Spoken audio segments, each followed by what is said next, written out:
La ilaha illallah Muhammadun Rasulullah alaihi salatullah wa alihi wal ahibbah. Nah, kalau Anda ingin dicintai oleh Allah, ada banyak pilihan. Salah satunya ada di Quran surah kedua Al-Baqarah di ujung ayat yang ketiga. Perhatikan kalimat cinta di ayat ini. Innallaha yuhibbut tawwabin wa yuhibbul mutatahhirin. Ya, sungguh Allah itu mencintai orang yang senantiasa mau tobat. Tobat, tobat, tobat. Mata saya pernah salah, saya tobat. Telinga saya pernah keliru dengar, saya tobat. Lisan saya pernah salah, saya tobat. Terus Anda terfikir untuk hijrah dari yang kurang baik pada yang baik. Ingat pesan saya ya. Ketika Anda terbersit ingin berubah jadi lebih baik, di situ Anda mendapatkan anugerah tertinggi yang tak ternilai. Anda sedang dicintai oleh Allah Subhanahu wa Ta'ala. Karena itu tolong jangan gadaikan cinta Allah dengan dunia. Itu nggak ada tandingannya. Kalau Anda kemudian akan berubah jadi baik dan harus berhadapan dengan meninggalkan dunia Anda, demi Allah kalau saya boleh sarankan, pilih cinta Allah. Ketika Anda dicintai oleh Allah, maka semua akan mengikuti dalam kehidupan Anda. Siapa yang punya dunia? Allah. Siapa yang punya materi? Allah. Siapa yang punya kesembuhan? Allah. Siapa yang punya obatnya? Allah. Siapa yang punya semesta? Allah. Jadi ketika Anda ikuti hukum Allah, Anda mendapatkan cintanya, maka semua yang terkait dengan dunia, Anda akan mendapatinya. Tapi kalau Anda pilih dunia, maka dunia jadi besar di hadapan Anda, cinta Allah akan jauh dari Anda. Demi Allah saya katakan, saya beri rumus cepat ya, ini rahasia kedua yang saya sampaikan di antara kita saja. Lihat baik-baik. Orang tobat, ciri pertamanya istighfar. Istighfar itu permohonan ampunan dari dosa. Ya, jadi begitu dia beristighfar, itu menandakan dia mau tobat di hadapan Allah. Astagfirullah, astagfirullah. Nah, orang istighfar itu, dia berpeluang mendapatkan cinta Allah. Ketika dicintai oleh Allah, perhatikan baik-baik. Rahasia pertamanya ketika cinta Allah turun, dosa diampuni dulu. Quran surah ketiga, ayat 31. Paling kiri sebelah atas. Saya langsung ke ujungnya. Yuhbibkumullah wa yaghfir lakum dzunubakum. Kalau cinta Allah sudah diberikan pada Anda, maka yang pertama dosa Anda diampuni dulu. Habis semua. Habis. Ciri diampuni dosa, sederhana, gampang. Paling gampang adalah, lihat akibatnya. Anda sudah tidak senang dengan dosa itu lagi, dan berganti dari buruk jadi baik. Misal, Anda sering marah-marah tidak jelas. Anda bertobat, tiba-tiba Anda jadi penyabar, maka penyabar itu ciri diterimanya tobat Anda. Dosa Anda digugurkan, sabar Anda muncul. Anda sering kumpul pada yang tidak jelas, pindah kepada yang jelas-jelas untuk akhirat Anda misal. Ikut ta'lim, diskusi yang baik-baik, bekerja pada yang halal lebih baik lagi. Maka demi Allah saya katakan, fokus baik-baik. Saat Anda kemudian berubah jadi lebih baik dari ujung kepala sampai ujung kaki, itu tandanya tobat Anda diterima oleh Allah Subhanahu wa Ta'ala. Dan dosa Anda sudah digugurkan. Jadi kalau sudah digugurkan, Anda jangan diulangi lagi. Hati-hati betul. Nah, kalau sudah seperti itu, ujian pertama Anda mesti berpisah dengan yang dulu-dulu. Nanti setelah dekat dengan Allah, maka Allah akan turunkan rahmat lebih luas daripada sebelumnya. Inilah yang menyebabkan Nabi Nuh alaihissalam, bukan di surah Nuh, dari ayat 10 sampai ayat 13-nya, sering meminta umatnya untuk istighfar. Tobat, tobat, tobat. Ketika tobat, lihat ayatnya. Faqultu astaghfiru rabbakum innahu kana ghaffara. Aku sering katakan pada umatku, cepat istighfar, tobat, tobat, tobat. Karena Allah itu pasti akan menjemput orang tobat. Jadi kalau seseorang kembali kepada Allah, itu ditunggu itu. Bahkan hadis kutsinya jelas, hadis kutsinya. Kamu datang merangkak, aku datang dengan berjalan. Kamu berjalan, aku datang dengan berlari. Jangan dibayangkan keadaannya. Maksud ini kalimat mubalaghah untuk menunjukkan cepat. Dia Allah itu paling cepat merespon orang tobat. Cepat, lebih daripada apa yang Anda bayangkan. Yang paling menarik, teruskan ayatnya. Faqultu astaghfiru rabbakum innahu kana ghaffara. Yursilis samaa'a 'alaikum midrara.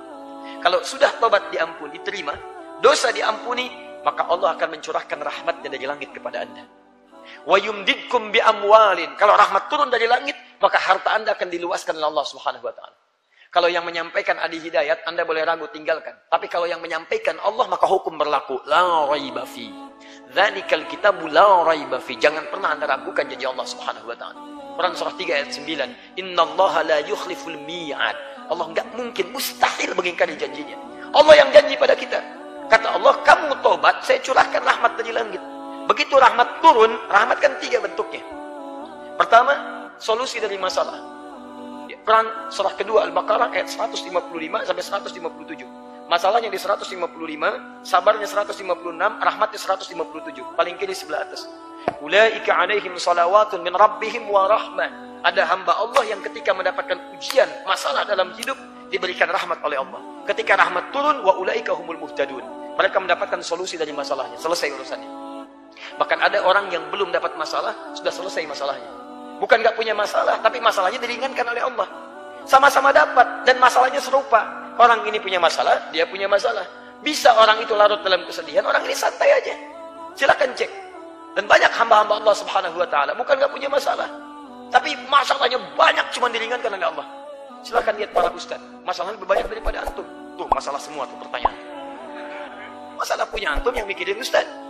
Dia itu luar biasa gitu kan.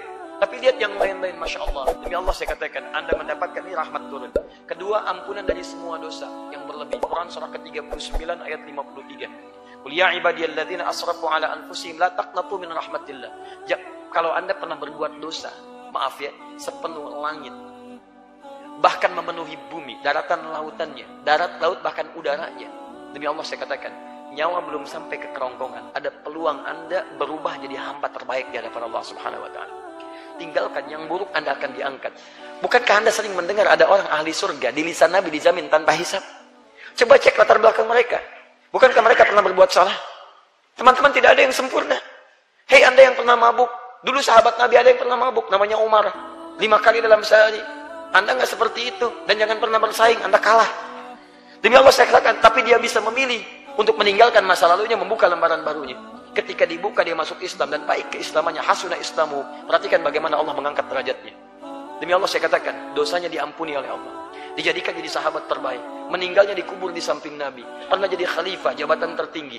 Dan surganya kata Nabi, masuk surga tanpa hisab. Kurang apa lagi?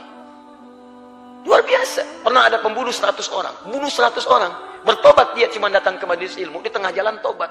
Begitu tobat meninggal dunia, Masya Allah, turun langsung kalimat dakhalal jannah.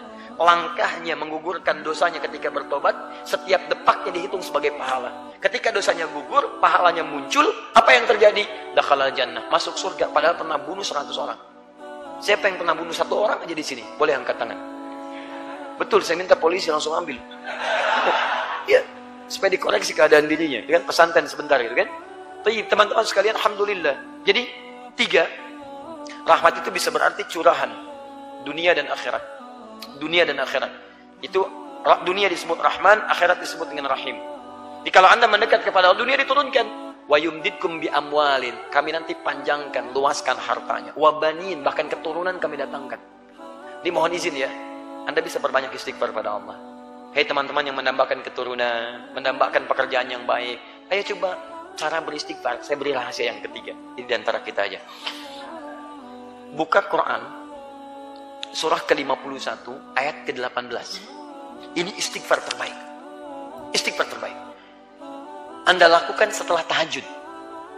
Ini Quran ya, bukan saya, Quran yang bicara. Lakukan setelah tahajud, di penghujung malam sebelum subuh. Ya. Anda tahajud dulu karena ayatnya terangkai dengan tahajud. Anda harus tahajud dulu. Mulai tahajudnya di ayat ke-15, 16, 17. Istighfarnya ayat 18. Lihat baik-baik Quran surah 51, buka ayat 15-nya, paling kanan di pertengahan. Innal muttaqina fi jannatin wa uyun. Ada orang takwa tinggalnya di taman surga. Akhidina ma atahum rabbuhum innahum kanu qabla dzalika muhsinin.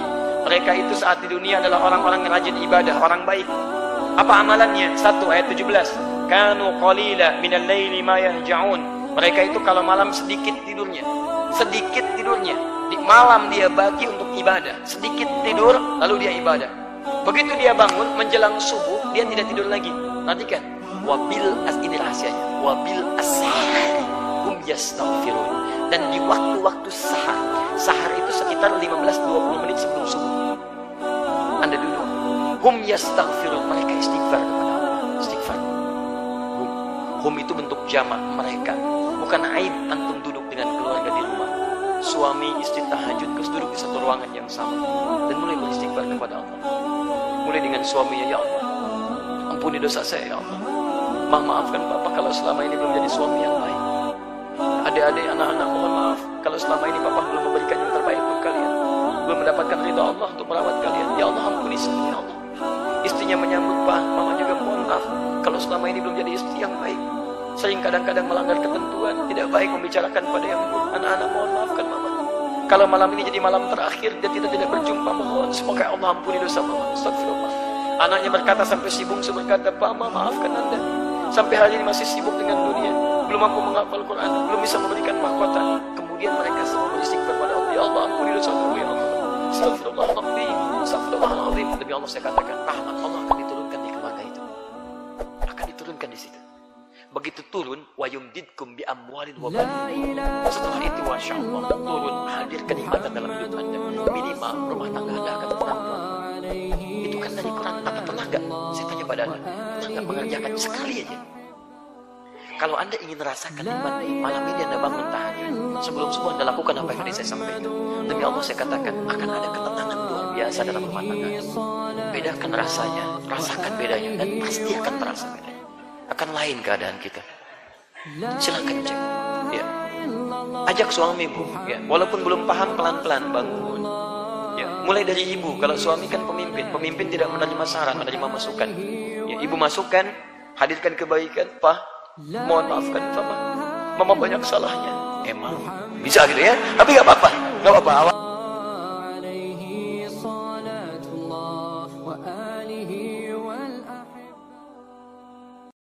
La ilaha illallah Muhammadun Rasul